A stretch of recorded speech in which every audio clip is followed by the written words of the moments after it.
Europe 1, bonjour, il est 8h.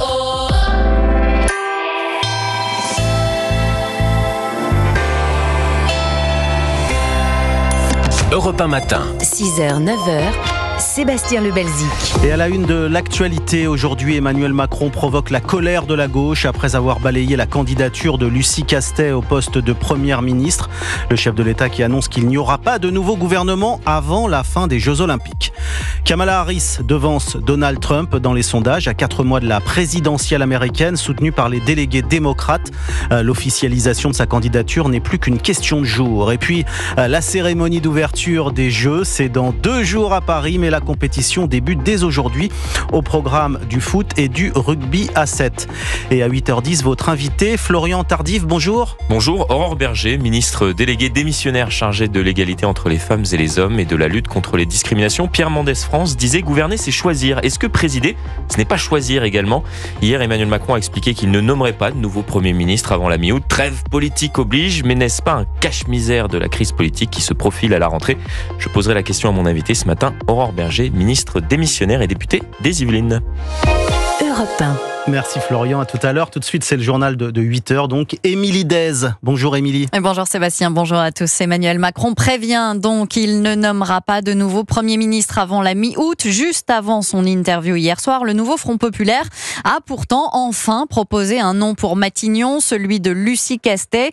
Mais Jacques Serret, pour Emmanuel Macron, c'est non.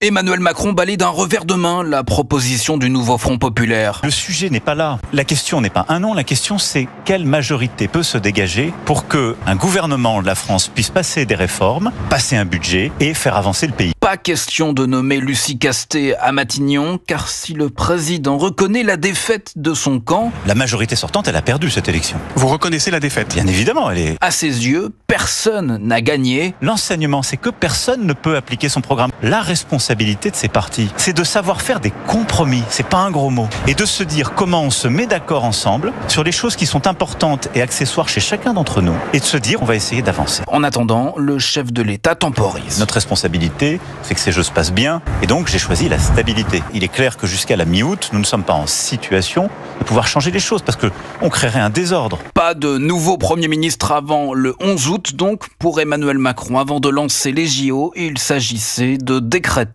la trêve olympique. Jacques Serret du service politique d'Europe 1. Et cette trêve politique imposée pendant les JO déplaît beaucoup à la gauche. Jean-Luc Mélenchon accuse le chef de l'État de vouloir imposer de force son front républicain. Ce président est décidément très dangereux, enfonce le communiste Fabien Roussel.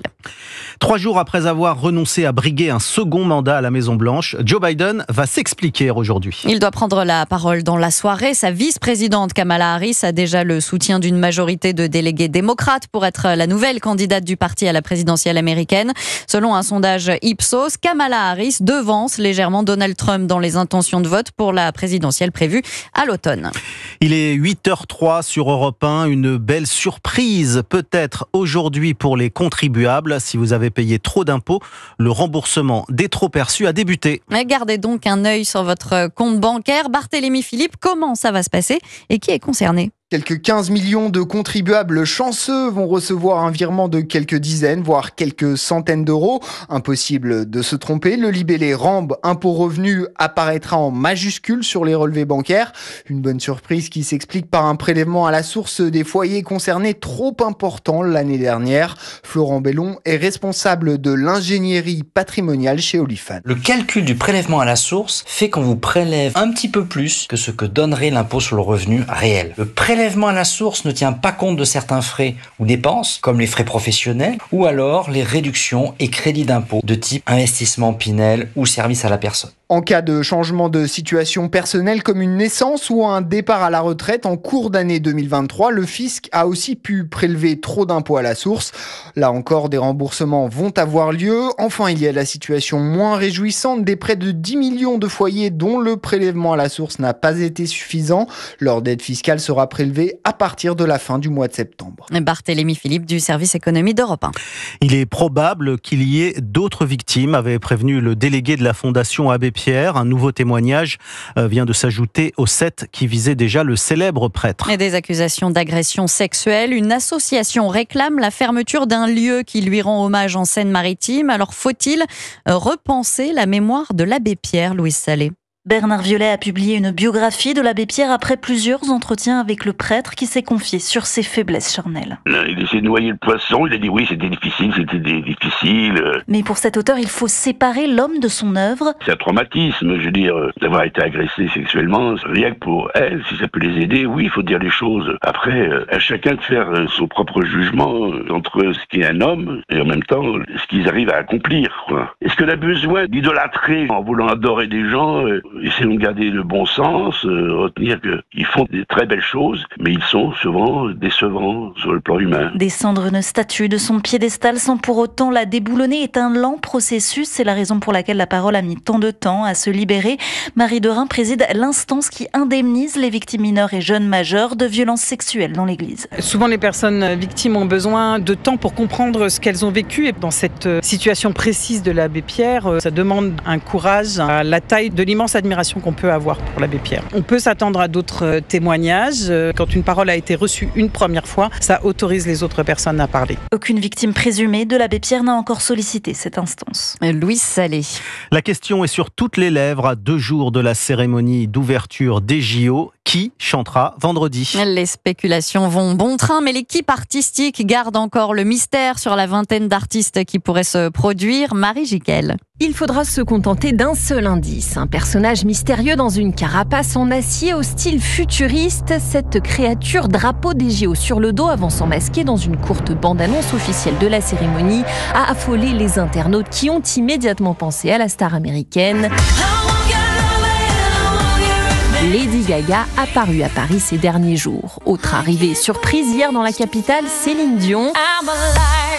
Au repos forcé depuis des années à cause de son syndrome de l'homme raide, Céline Dion pourrait faire un comeback magique lors de cette cérémonie. Mais Victor Lemann, le directeur musical des Jeux, veut garder le secret jusqu'au bout. C'est un peu comme là si on était la veille de Noël ou je sais pas quoi. Je pense qu'il faut embrasser cette surprise et il faut pas la subir, il faut la vivre. Ça va être un moment magnifique et c'est la France qui accueille le monde. Ce n'est pas qu'un événement français, c'est un événement qui doit parler au plus grand nombre. Donc on a réfléchi dans ce sens-là. D'autres noms circulent, les chanteuses Rihanna, Dua Lipa et Aya Nakamura ou la star du disco Céron.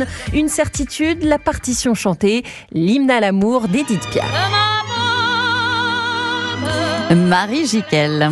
Et avant même cette cérémonie des JO vendredi, place dès aujourd'hui à la compétition. Avec du foot et du rugby à 7, les Bleus affrontent les USA. La présence d'Antoine Dupont dans le groupe fait de l'équipe de France la favorite du tournoi. Antoine Bienvaux. Oui, depuis l'arrivée d'Antoine Dupont dans le groupe olympique en février, les rugbyman français ont à chaque fois au moins fini sur le podium des tournois qu'ils ont disputés.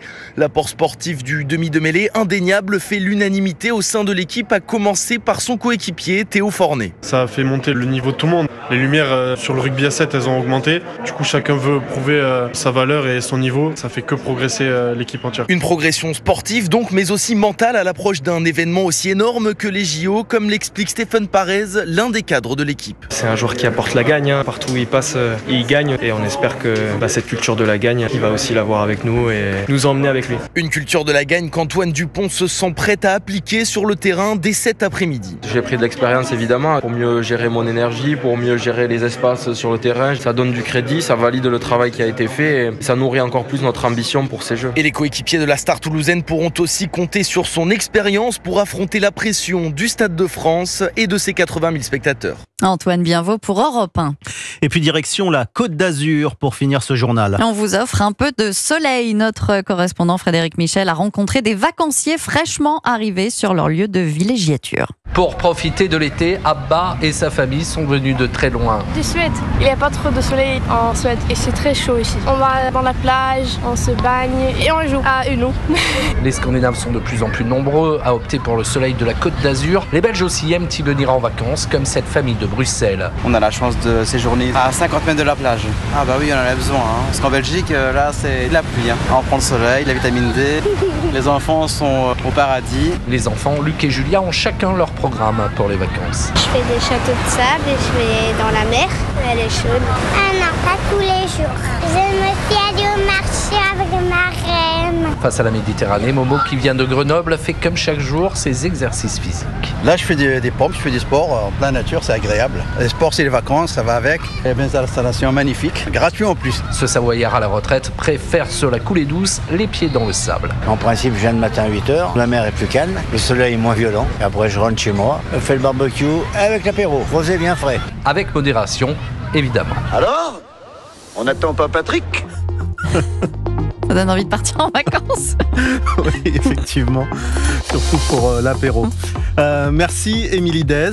Tout de suite, c'est l'heure de la météo des plages, justement, avec Trina Mangin. Oui, et pas avec Patrick. Dans le golfe de Gascogne, sur les plages de Biscarrosse, pas de nuages à l'horizon, mais un petit 23 degrés, une eau à 22 degrés avec un indice UV de 8.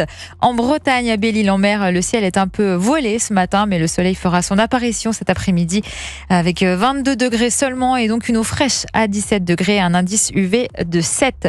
Pour la Méditerranée, on aura une alternance de nuages et d'éclaircies sur les plages de Fréjus avec une température de 30 degrés, mais un ressenti de 41, une eau agréable à 25 degrés avec un indice UV de 9.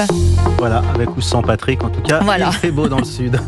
Merci Trina. Dans un instant, l'invité de la grande interview Europe 1 CNews, Florian Tardif reçoit Aurore Berger, députée Renaissance des Yvelines et ministre déléguée démissionnaire chargée de l'égalité homme-femme.